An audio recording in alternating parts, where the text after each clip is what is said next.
are Unlucky Frog. We are coming to you live from Big Dog Books. I'm your host Ben Porter, and I am joined by Stuart. Hello, the big dog of Big Dog Books, as it were. How you doing? Not bad, not bad. Good night here tonight, so thanks very much for coming along. Yeah, you very kindly let these overgrown geeks take over your shop. Yeah. I'm so excited for Tabletop Scotland to be coming to Perth because it's a huge deal. Yeah. And to be the resident flag bearer for geekdom in the town. So it's in my interest to make sure it goes well. So absolutely. So I'm really happy to be able to host this event tonight. Cool. So, Big Dog Books, that obviously didn't happen overnight. No, how did Big Dog Books come about? So I spent 15 years in corporate boredom and was, office job, not very interesting. And all of that time, all my life, I've been a comic book fan. And less so with board games, but Magic and Netrunner and all sorts of card games. And been reading DC Comics since I was a wee boy. And we were moving to Perth because my partner got a job here. And when we were looking at somewhere to live, I was like, oh, well, where can I go and do all the things that I do at home? Sure. And the answer was nowhere. So I was having to find a new job because we decided to move to Perth, and I thought, well, let's start it. And that's really how we ended up coming about doing it. So I thought, well, I do all of these things for fun, so let's put it together and I'll just do this for a go. So we've been here 18 months, just over 18 months now. Okay. July 2016. So, and it's going really well. It looks as though it's going really well. I have to say that having been in quite a few shops like this, it's one of the most inviting. Oh, thank you. That's good. Because a lot of them, I think, especially to outsiders, can look quite scary. Yeah. Well, it was definitely something that we always wanted this place to be. Was some places specialise in, especially when it comes to the games, they specialise in the more competitive nature of it. Yeah. And that's not what Big Dog Books is for. So Big Dog Books is for you want to learn to play something, you want to just have fun, getting people together that haven't known each other before. So we're much more about you want to get involved in things from the beginning. Yeah. So that's very much what it's all about. And did a lot of research before I opened the shop on what put people off going into other places. And it was that don't want it to be dark, don't want it to be dingy, everything has to be bright. Yeah. So spent a lot of time on making sure the place was nice and clean, and just as you said, was inviting, was open, had air and light, and made it a comfortable place to come and hang out. It's most definitely not a geek dungeon. No, that's it. Yeah. No. Originally, the colour scheme, you'll see it in here, it's all red and white.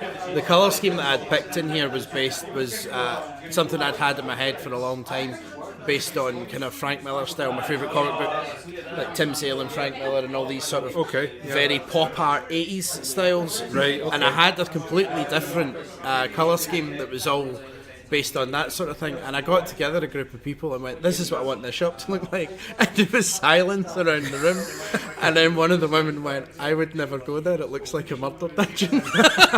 So it was like, oh, and a friend of mine that was a graphic designer was like, let's keep the red, but let's take everything else out and just have the red and white, and you say it's much, much nicer. So, your involvement in Tabletop Scotland, obviously you're hosting this event tonight, but you're going to be exhibiting there, is that right? Yeah, so Big Dog Books is going to be doing an exhibitor table as well. What we've decided is, obviously the Tabletop Scotland guys are doing so much with board games, and there's a whole hall that was going to do role-play games. Yeah. So we've decided, well, what are we really going to do that's a bit different? Excuse me.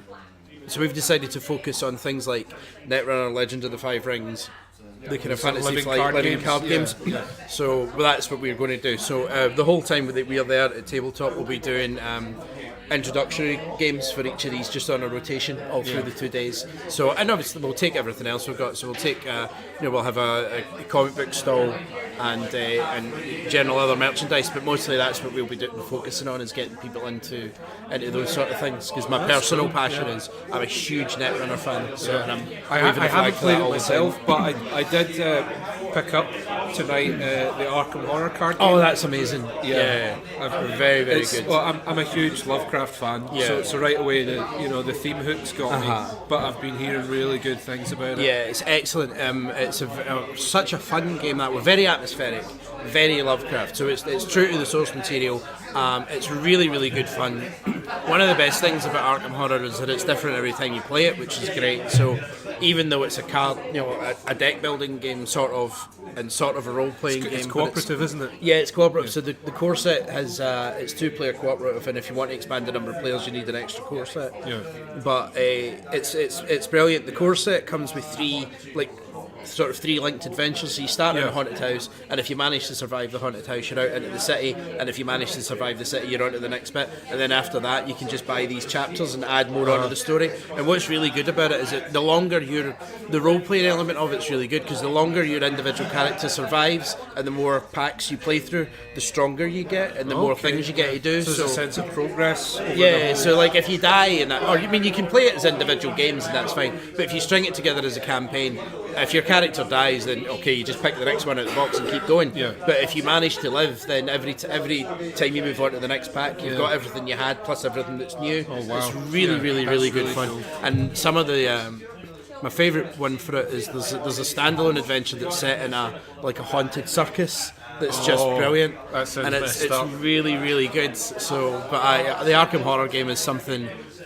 I've not played another game like it, so because I love the whole Arkham series. So we play a lot of Eldritch Horror in the shop, and I've got the older one, Arkham Horror, is one of my favourite board games. That's the more streamlined version of Arkham, isn't it? It's Eldritch Horror is the one you can play in a fortnight. Eldritch Horror is the one you can play in Arkham Horror is one you can play over a year. Yeah. It says 45 minutes in the back of the box. I don't know who lies about this. We talked in an earlier episode about there was a games night that me and Josh, who's the co-host, he's not here tonight. Shout out to Josh on his own podcast. Josh was hosting a games night, and there was well over 8 people there. And we decided to break out Arkham Horror. And one of our friends, it was like her first time ever playing proper tabletop stuff, and she just looked like she wanted the earth to open up and swallow her, because there's so much going on in Arkham Horror. It's such a good game, and it's so deep. But yeah, you're like, oh no, if there's only a couple of you playing it as well, you end up just playing in this wee corner of the board, and you've spent 10 years setting up all these cards and you're just running around down the bottom. It is one of these ones where if there is a disparity in skill level or experience with the players, what can happen is you've got one player going, no, you're going to go there, and no, you don't get that upgrade, get this one instead. Oh, okay then, you're in charge of this donkey. Yeah, so it becomes like one guy just pointing at things and everyone just moving tokens, but I still like it. No, it's a good game. Tabletop Scotland, other than exhibiting, what are you most looking forward to? Partly looking forward to it being in Perth, which is great, because all the big stuff the focus tends to be in Glasgow and Edinburgh, so it's really great for it to not be, for a little change. But mostly just the idea of getting things out into the wider audience, hopefully attracting some families, some new people into these different hobbies. Since we've been here, there wasn't really any comic book readers in Perth, and since we've been here, we've introduced so many people into that, and I'm really hoping Tabletop Scotland can just take that and run with it for board games, and we get people to understand that sitting playing your auntie's copy of Monopoly with all the hotels missing is not fun. Well, it's interesting you say that, because for a long time the misconception about graphic novels and comics, at least in the West, was that they're for kids. Yeah. But I mean, we know that's not the case. You mentioned like Frank Miller and people like Alan Moore. They deal with some heavy themes in those. Tabletop gaming still has a bit of a similar issue, doesn't it? Where the perception is that it's like Monopoly and Scrabble. Yeah, it's anything beyond that is super complex, Mensa level stuff. But that's not true. It's not. There's stuff at all different levels. Like some of the games you've got in here are 18 only, and some of the games we've got in here are for 2 years and up. It's such a huge. I think that's the.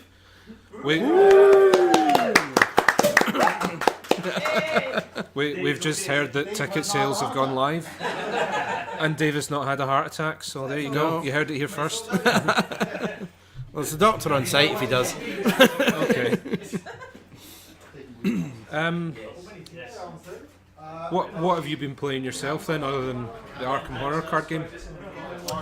So recently I've got, we've been doing a lot, as I say, Netrunner, that's my big personal favourite.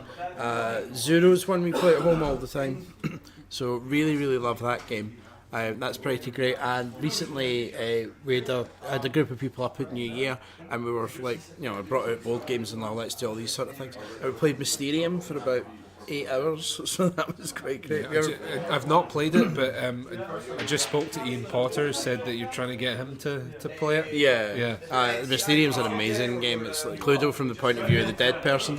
So it's like one person plays the person who's been killed, and the other players are all working together to try and find out who killed them, where, and what with. Yeah. But the ghost of the dead person can only communicate with the other players using abstract flashcards. So it's like, right, okay, I've shown you this picture of a clock, a mouse, and a chocolate biscuit. It's like the what am I Ouija trying board to tell almost, you? isn't it? That's it. Yeah. And the players are trying to work out, what do you mean by this? And you're like, right, I've only got so many. So it's really good That's game, so because cool. then, like, when everyone's thinking the same way, it's really great. But then sometimes you just run into, how did that can't possibly mean? What were you trying to show me? So Mysterium's a wonderful game. Yeah. And it requires like no previous knowledge. There's no moving parts. It's just the board is an elaborate marker for a card game and a conversation. So it's a brilliant game for people who don't normally play games. Yeah, I think we'll need to add that on to playlist. Anyway, Stuart, thank you very much for joining me. Thanks for having us.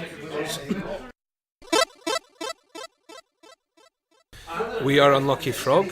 We are live from Big Dog Books in Perth at the Tabletop Scotland ticket launch. I'm your host, Ben Porter, and I am joined by Andrew Parrott. Andrew, who are you? I'm one of the 4 city councillors on Perth and Kinross Council. I represent the City Centre ward, which includes Big Dog Books. Excellent. And Tabletop Scotland, that's exciting. It is indeed. I'm delighted to be at the launch event this evening, and I look forward to the weekend in September. And I'm delighted to see that with only a couple of hours gone or so, ticket sales seem to be going well. Absolutely, yeah. I believe that we've had a couple of sales in Northern Ireland as well. So. Well, it's nice to see people are more than willing to travel from some distance to come here. Absolutely, a bit of tourism.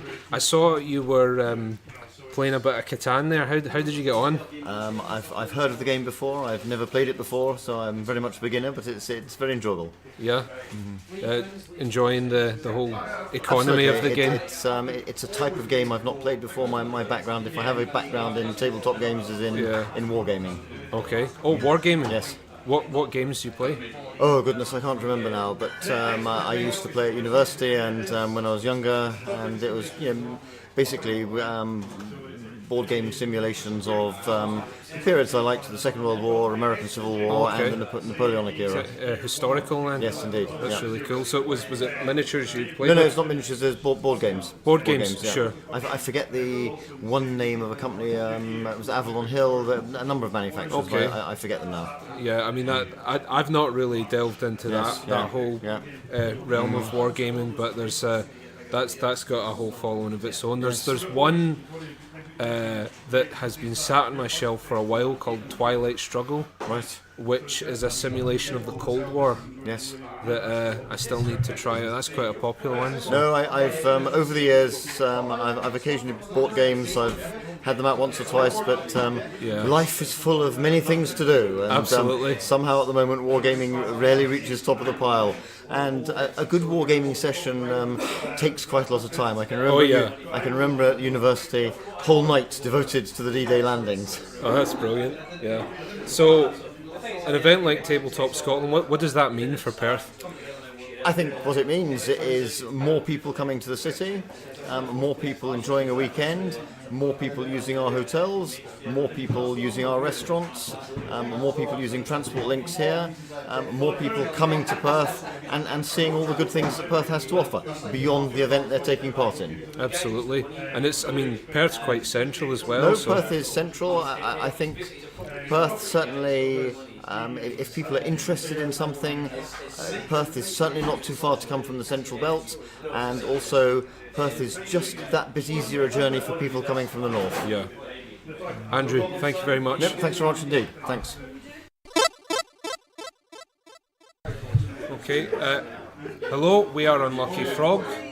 We are on the field, coming live to you from Big Dog Books at the Tabletop Scotland ticket launch.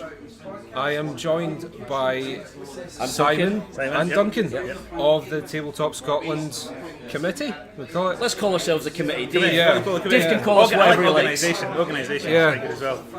So, Committed. exciting stuff then. It certainly is. Yeah. It certainly is. So, what's on the cards for tonight? Well, tonight I'm personally looking forward to the nibbles You're and the looking finger at- food. He's All right, Duncan's okay. been eyeing it all day. Frankly, I'm starving, but actually, Priorities. I think 8 o'clock is the big deadline for us. It's the point that we really want to That make is- sure that people are actually going to buy tickets Yeah. to this event. That is when the sales actually go live. 8 o'clock, yes. Yeah. Dave's sitting there with his big finger ready to press the red button Yeah. and launch our sales site. Yeah.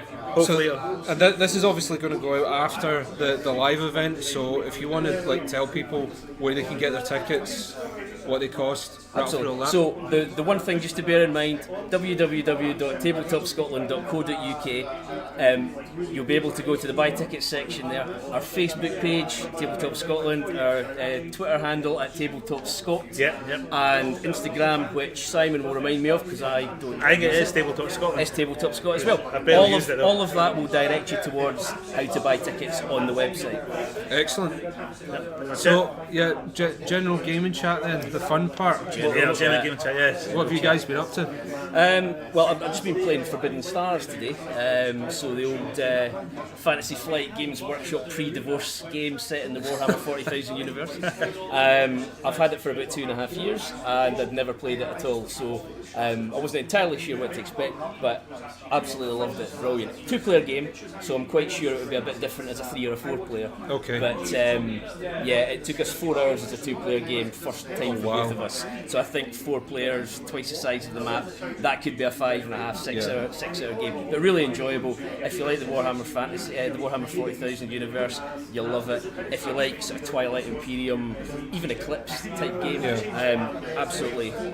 So is it like a sort of galactic scale? It is, but it's Worker it's placement I would type call it a thing? 3x game because it doesn't have the explore, because the map tiles are put out at the start, so you know where all the planets are, you know where all the objectives are. You're not discovering it as the game goes on, but you're still having to kind of exploit the resources of the planet. You're still having to exterminate one another, and I forget what the other X is off the top of my head, but you have to do that as well.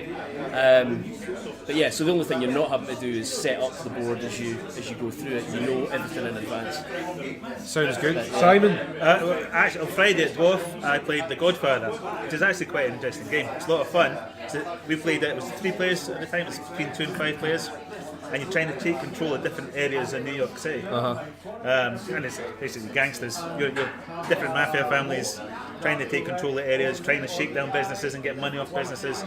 At the same time, you're competing against all these other mafia families. So it's good practice for Tabletop Scotland. In fact, there's people get chucked in the river there as well. there was so what we did. look out the Tay in 2 or September. 3 times my hoodlums got chucked in the river. It's like, it's so frustrating when somebody just plays a card. I can assassinate one of your thugs and they get dumped in the river. Swim with the fishes, as they say. It can be the difference between gaining control of an area or not, and which at the end of the game that's quite important. Having control, and the mechanism is really interesting. At the end of every turn, you've got to pay a tribute to the Godfather, Vito Corleone.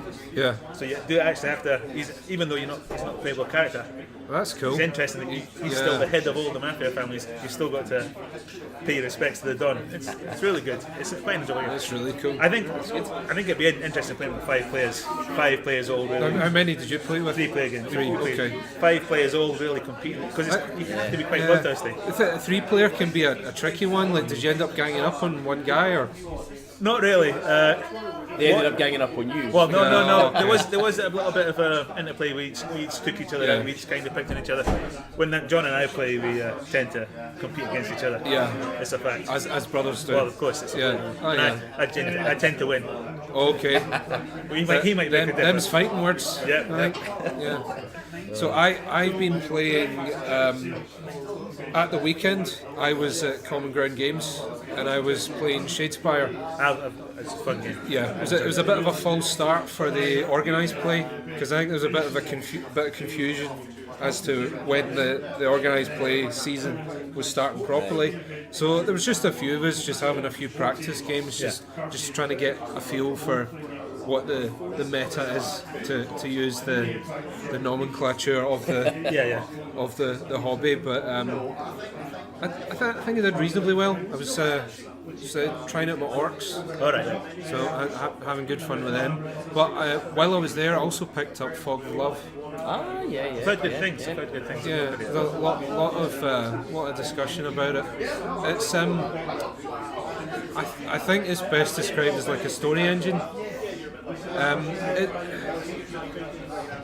I've only played what is essentially the tutorial. But I don't think it's quite Game of the Year.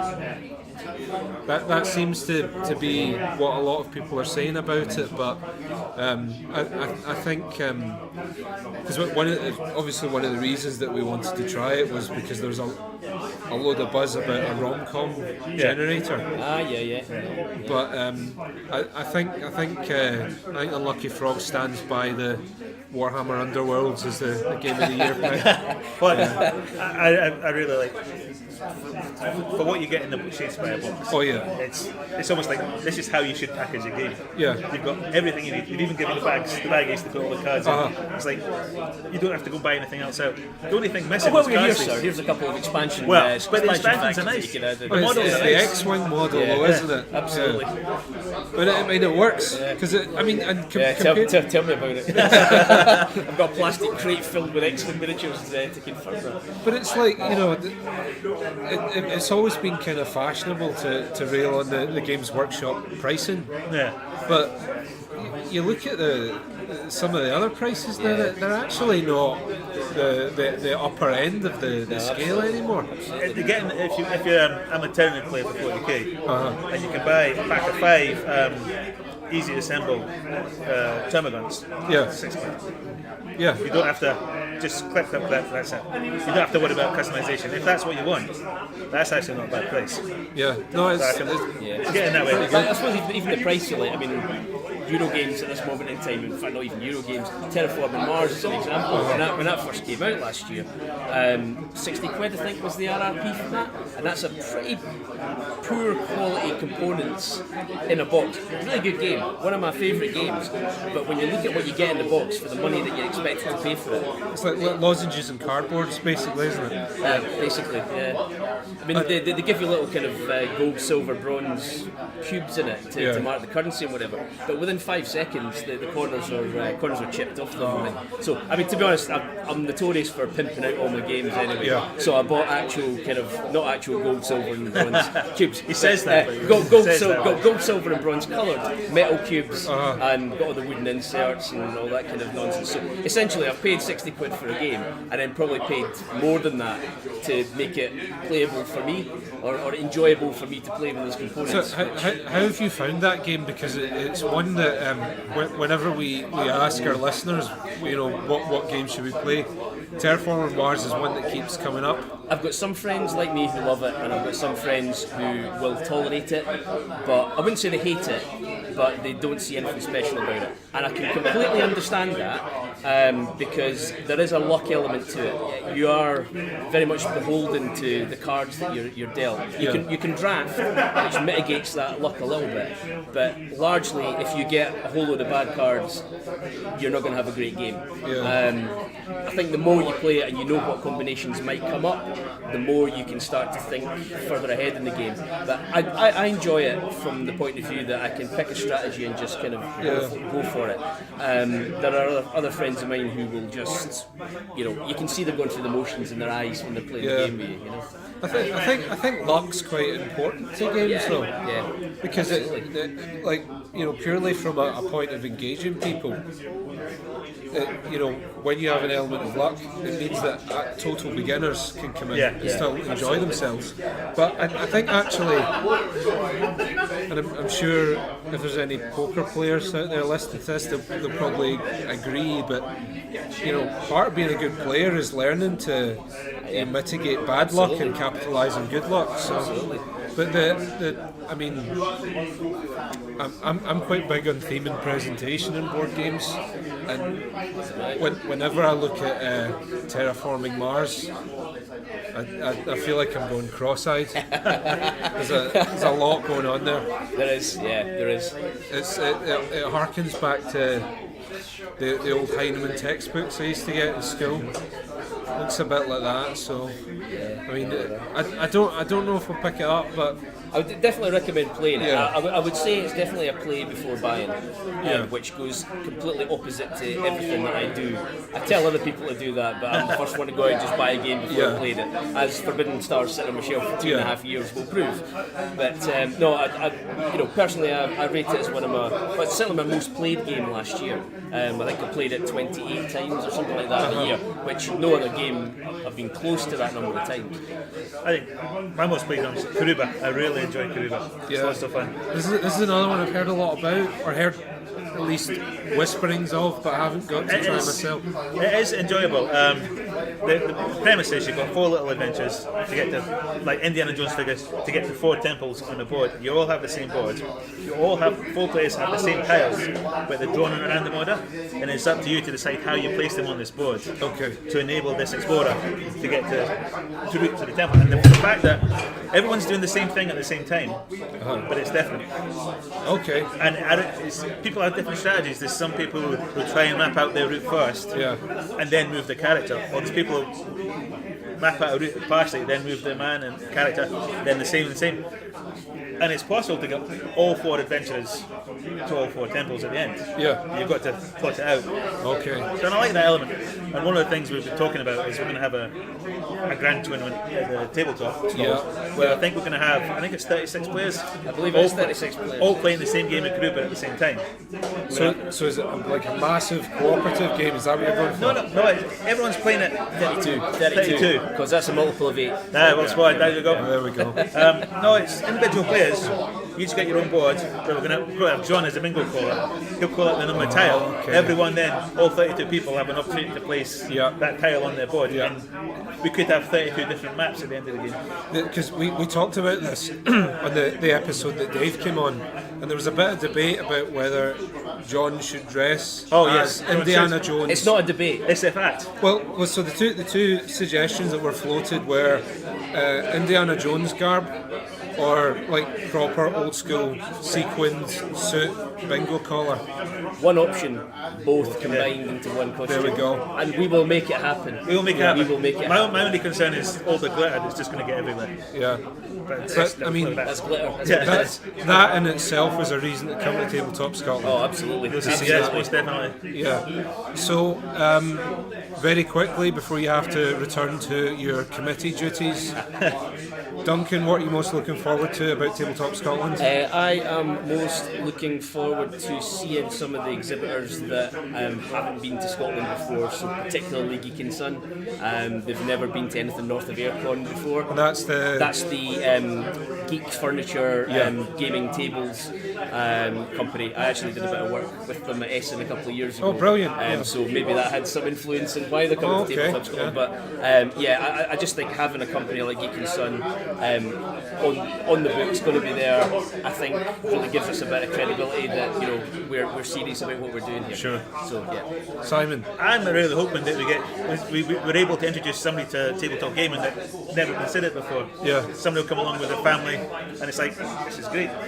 Yeah. And it's a new hobby for them. It's not just Monopoly and Scrabble. And I really hope we're able to do that. Cool. Guys, thank you. Thank We'll probably be back at some point during the evening with some other poor guest.